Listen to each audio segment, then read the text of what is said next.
আসসালামু আলাইকুম রহমতুল্লাহ। প্রিয় শিক্ষার্থীরা, আশা করি সবাই ভালো আছো। আলহামদুলিল্লাহ, আমিও ভালো আছি। তোমাদের সকলকে স্বাগত জানাচ্ছি উইজডম ম্যান চ্যানেলের আর একটি নতুন ভিডিওতে। আজকে আমরা পড়ব তোমাদের সপ্তম শ্রেণীর ইংলিশ বিষয়ের পৃষ্ঠা নাম্বার এটা কত 35-এ অ্যাক্টিভিটি 4.7 নিয়ে। তো গত ক্লাসে আমরা আলোচনা করেছিলাম তোমাদের অ্যাক্টিভিটি 4.5 যেটা ছিল অ্যাডজেক্টিভ এবং হোয়াট আর দে ডিসক্রাইব। এই অ্যাডজেক্টিভটা, গল্পে থাকা অ্যাডজেক্টিভটা কাকে বা কোন জিনিসটাকে মিন করছে বা ডিসক্রাইব করছে, বর্ণনা করছে, সেটা সম্পর্কে আমরা গত ক্লাসে আলোচনা করেছিলাম। তো এরপরে আমরা আজকে আলোচনা করব অ্যাক্টিভিটি 4.7 নিয়ে। তো দেখো, এখানে একটা দলগত বা জোড়ায় কাজ রয়েছে।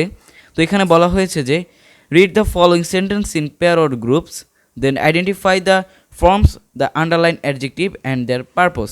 অর্থাৎ তোমাদের দলে ভাগ হয়ে, জোড়ায় ভাগ হয়ে, তোমাদের যে নিচে অ্যাডজেক্টিভগুলো দেওয়া হয়েছে, এখানে কয়েকটা সেন্টেন্স রয়েছে। তো এই সেন্টেন্সগুলোতে যে অ্যাডজেক্টিভ রয়েছে সেগুলো কোন বা কাকে উদ্দেশ্য করে বলা হচ্ছে, ঠিক আছে, তাদের উদ্দেশ্যটা বের করতে বলা হয়েছে। একটা তোমাদের সুবিধার্থে করে দেওয়া হয়েছে এবং নিচে একটা ছক দেওয়া হয়েছে যেখানে কিনা তোমাদের এই কাজটা করতে হবে। দেখো, প্রথম যে সেন্টেন্সটা ছিল, এখানে কয়েকটা সেন্টেন্স আছে। দেখো, সেন্টেন্সগুলো হলো a big frog once lived in a small pond. Number B, no one anywhere is bigger than I am. The frog decided he must also be biggest thing in the world. One day, a huge ox came to drink at the pond. I can make myself just as big as you. The frog took a deep breath. তো প্রিয় শিক্ষার্থীরা, এখানে sentence দেওয়া হয়েছে a big frog once lived in a pond. তো এখানে degree of adjective, অর্থাৎ এই বিগটা অ্যাডজেক্টিভের কোন ডিগ্রিটাকে প্রকাশ করছে, সেটা হলো পজিটিভ ডিগ্রি প্রকাশ করছে। কারণ হলো বা পারপস অত উদ্দেশ্য হলো to tell the size of frog. এখানে ফ্রগের যে আকার ছিল, আকৃতিটা ছিল, সেটা বর্ণনা করার জন্য এখানে বিগ শব্দটা ব্যবহার করা হয়েছে। বিগটা মূলত ফ্রগের আকারটাকে বর্ণনা করছে, ডিসক্রাইব করছে। Here it is does not show any comparison. এখানে এটা কোনো তুলনা বোঝাচ্ছে না। তো এর পরবর্তী সেন্টেন্সগুলোকে আমাদের প্রথমে ডিগ্রি অফ অ্যাডজেক্টিভ অর্থাৎ অ্যাডজেক্টিভের ডিগ্রিতে বসাতে হবে এবং তারপরে এই অ্যাডজেক্টিভটার পারপোজটা উল্লেখ করতে হবে। তো ফাঁকা যে ক্লাসগুলো, ছকগুলো রয়েছে, তো এটা আমরা পূরণ করার মাধ্যমে আমাদের এই অ্যাক্টিভিটিটা কমপ্লিট করি। তো চলো আমরা চলে যাচ্ছি অ্যান্সার স্ক্রিপ্টে।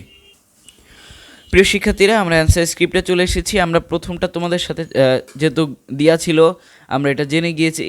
তো আমরা এখন বি নাম্বারটা থেকে দেখো, no one anywhere is bigger than I am. তো এখানে বলা হয়েছে যে এখানে কেউ আমার চেয়ে বৃহৎ নয়। তো এখানে ডিগ্রি অফ অ্যাডজেক্টিভ হবে হলো কম্পারেটিভ ডিগ্রি। তো এটা পারপস বা উদ্দেশ্য হলো to tell the size of frog. এইখানেও এখানে বলা হচ্ছে যে আই অ্যাম মানে ফ্রগের, এখানে ফ্রগ যেহেতু বলেছিল, তো ফ্রগের সাইজটাকে বর্ণনা করা হচ্ছে। Here is compare the size of the frog with all the creature in the pond. অর্থাৎ এই যে পুকুর রয়েছে, পুকুরের যে সকল প্রাণী রয়েছে, সে সকল সৃষ্টির সাথে এই ফ্রগের আকারটাকে তুলনা করা হচ্ছে। তো এখানে এটা এজন্য হয়েছে কম্পারেটিভ ডিগ্রি। তো এরপরে C number, the frog decided he must also be the biggest thing in the world. এটা হলো to tell the size of frog. এখানেও ফ্রগের আকারকে বর্ণনা করা হচ্ছে। Here it compare the size of the frog with all the creatures in the world. তো এর আগে ছিল পন্ড, ইন দ্য পন্ড, এখন হলো ইন দ্য ওয়ার্ল্ড। তো এখানে কি করছে, তুলনাটা করা হচ্ছে সারা পৃথিবীর মধ্যে সবচেয়ে বড় বা সারা পৃথিবীর মধ্যে ফ্রগের যে আকৃতিটা রয়েছে সেটা তুলনা করা হচ্ছে সকল প্রাণীর সাথে। তো এই জন্য এটা হয়েছে সুপারলেটিভ ডিগ্রি। তো প্রিয় শিক্ষার্থীর, এখানে আমরা 3টা ডিগ্রি জানলাম। একটা হলো পজিটিভ ডিগ্রি, তবে কম্পারেটিভ ডিগ্রি, আর একটা হলো সুপারলেটিভ ডিগ্রি। তো পজিটিভ ডিগ্রিতে দেখলাম যে এখানে কোনো কম্পেয়ার করা হচ্ছে না, শুধুমাত্র ফ্রগের আকৃতিটাকে বর্ণনা করা হচ্ছে। তো এই কারণে যখন এটা শুধুমাত্র আকৃতিটা বা কোনো একটা নির্দিষ্ট জিনিসকে বোঝাবে, কোনো কম্পেয়ারে যাবে না, তখন সেটা হবে হলো পজিটিভ ডিগ্রি।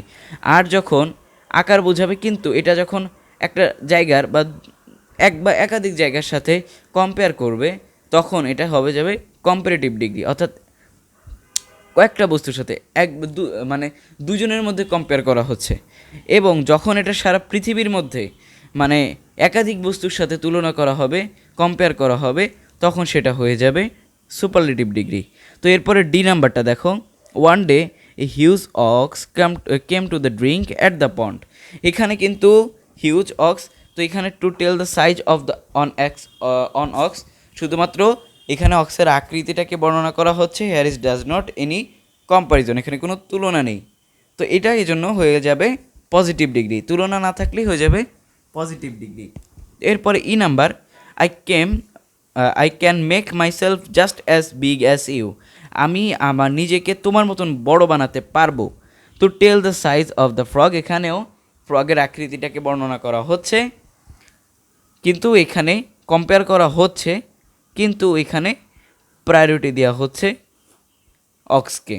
ঠিক আছে, তো এই জন্য এটাও হচ্ছে পজিটিভ ডিগ্রি, যেহেতু এখানে কারোর সাথে কোনো তুলনা হচ্ছে না। এরপরে F number, the frog took a breath, deep breath. এখানে সে খুব বড় একটা শ্বাস নিল, গভীর শ্বাস নিল। তো এখানে পারপাসটা হলো to tell the degree of breath, অর্থাৎ যে শ্বাস নেওয়ার যে আকৃতিটা, অর্থাৎ শ্বাস নেওয়ার যে গভীরতাটা, সেটা প্রকাশ করার জন্য এখানে ডিপ শব্দটা ব্যবহার করা হয়েছে, যে কতটুকু শ্বাস সে নিয়েছে, কত গভীর শ্বাস নিল, না আস্তে নিল, জোরে নিল, মানে শ্বাসকে বর্ণনা করা হচ্ছে এখানে।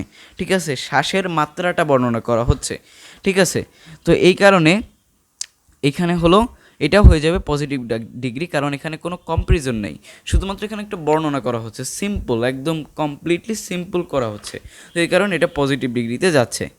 ঠিক আছে, তো প্রিয় শিক্ষার্থীরা, আমরা দেখে নিলাম আমাদের যে এই ছকটা ছিল 4.7-এ অ্যাক্টিভিটি, তো আমরা এটার অ্যান্সার স্ক্রিপ্টটা দেখে নিলাম। তো এরপরে যেটা রয়েছে 4.8 অ্যাক্টিভিটি, তো এরপরে কিছু রুল দেওয়া হয়েছে, যেটা কিনা তোমরা নিজেরা পড়ে নিলে একদম সহজ সিম্পলভাবে লেখা আছে। আমরা তখন যে positive degree, comparative degree, superlative degree নিয়ে আলোচনা করলাম, আমি কিন্তু তোমাদের খুব সহজ একটা ধারণা দিয়ে দিলাম। তো এটা চাইলে তোমরা পড়ে নিলে আরও ক্লিয়ার হয়ে যাবে। তো এরপরে কিছু এক্সাম্পল রয়েছে এই ডিগ্রির উপরে। ঠিক আছে, এটা হলো পজিটিভ ডিগ্রির, এরপর কম্পারেটিভ, এরপর হলো সুপারলেটিভ। তো এখানে 3টা ফর্ম দেওয়া হয়েছে অ্যাডজেক্টিভের। ঠিক আছে, ইররেগুলার অ্যাডজেক্টিভের। তো আমরা এর পরবর্তী ক্লাসে এই যে 4.9 যে অ্যাক্টিভিটিটা রয়েছে, এই ডিগ্রির কম্প্যারিজন, অর্থাৎ এই যে ওয়ার্ডের উপরে এক্সাম্পল থেকে শুরু করে, তো আমরা পরবর্তী ক্লাসে এখান থেকে আলোচনা করে শুরু করব, এবং এর মাধ্যমে আমাদের অধ্যায়টা প্রায় শেষের দিকে চলে যাবে।